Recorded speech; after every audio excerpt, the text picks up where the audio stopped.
Hey, Manufacturing 2, it's Mr. White, and I'm going to show you what is to be expected of you this week of iStep. It is asynchronous. If you're not a junior, you are asynchronous learning today. This should not be a surprise. What's going on today is stuff that I've already talked about in a live class, but I just want to reiterate this for the asynchronous lesson. All right, let's take a look. I'm on Canvas right now. And what you'll see when you scroll down is the month of February. That is this month, if you didn't know. We already talked about wheelchair design and the assembly in CAD on Learn Onshape. It's actually the same steps today. Not everyone has turned in actually very few people have actually turned in the wheelchair design. And still a lot of people need to turn in the assembly in CAD. So the actual Learn Onshape, finishing the assembly portion and getting that turned in. Let me go over those two assignments. You can see that what's due on the 5th, on Friday, is the wheelchair design. And I'll talk about those two things in depth a little bit more. So where you can find those is obviously you can click on the links here. They're also located in the modules. Now, the modules looks different for you than it does for me. So for you, it's going to look like this. There's just two up there, right? Pretty easy. Onshape looks like it's spelled incorrectly. That's easier to see on your screen than mine. But the introduction to assembly design is this right here. What you're going to see is when you click on introduction to assemblies, it's going to take you to Learn Onshape, this center, this place where it's like, oh, I have to learn. It's your own tutorials. And you're completing this introduction to assembly design. You view the course, you go down and you complete it. Now, if you look through the actual expectation of what's to be turned in, you do a screenshot of your progress bar. That's one part of it. So if I screenshot the progress bar, that's just one part. That's what you need to turn in. That's half of it, right? The other half is actually going in here and completing one of the exercises. And there's pretty much two. There's three, but I'm talking mainly two. This part right here or this part. So the universal joint or the clamp. When you go through those exercises, it's like a step-by-step process. And by the end of it, you actually should have if you go through it and you do it correctly, you're going to copy these things. And by the end of it, you should actually have a mated part there. What you're going to do at that point is you're going to take your part. Let me see if I have my own shape.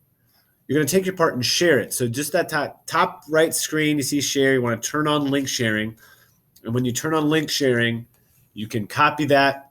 And that could also be part of your submission. So two things: you should share your assembly in one of the exercises and your progress bar, screenshot your progress bar. That's how you submit your introduction to assembly design. Okay, the other thing, and if you look at, well, I can't see on my screen, but if you look on my teacher view, I can see that not a lot of people have actually submitted that yet. So 7 people, there's a lot more than 7 people in the class, so we need to see more submissions there. That should be submitted today, okay?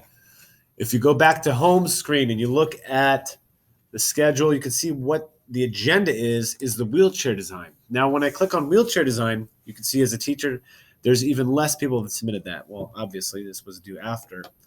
But again, it's the coffee cup design for Mr. Shellhart's wheelchair. If you look at the criteria and constraints, the requirements and constraints rather, it does say it must be at least a two-piece assembly. So this thing should not just be an insert that goes in there and holds the cup. I do have 2 submissions.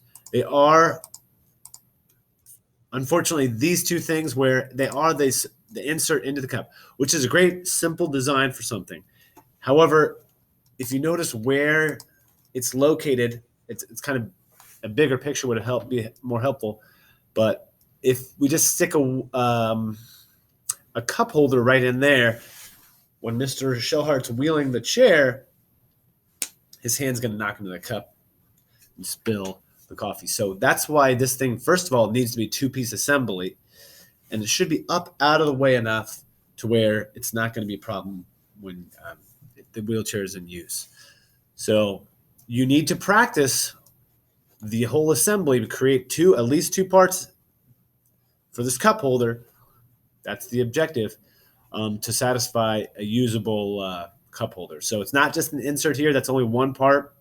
If you're one of the students who submitted one of these, that could be the piece that goes on the end of a piece that actually would be inserted in that slot. And this could be away from the wheelchair a little bit. So these parts are not unusable. They're only one part of an assembly, hopefully.